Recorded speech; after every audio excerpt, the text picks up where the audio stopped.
Hello সবাইকে, তোমরা সকলেই জানো যে আজকে কিন্তু মহাশিবরাত্রি। আর আমাদের গ্রামে কিন্তু প্রত্যেক বছর বড় সড়ো করে মহাশিবরাত্রি পালন করা হয়। 2 দিন ধরে বাউল অনুষ্ঠান হয়, শেষ দিনে মেলা হয়। তবে আমি স্কুল লাইফে হোস্টেলে থাকার কারণে পরপর 3টে বছর কিন্তু আমি শিব পূজা দেখতে পারিনি।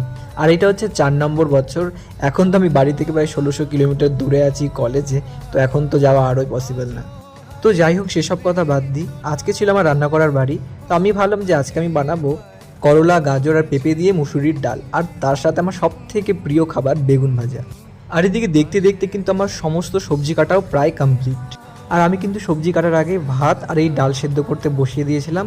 আর পরে সবজি কাটা হয়ে গেলে আমি সবজিগুলো কিন্তু এর মধ্যে দিয়ে দিই। আমি জানি না কী করে বানাতে হয়, আমি যেভাবে পারি আমার মতো করে আমি সেভাবে বানিয়ে ফেলি।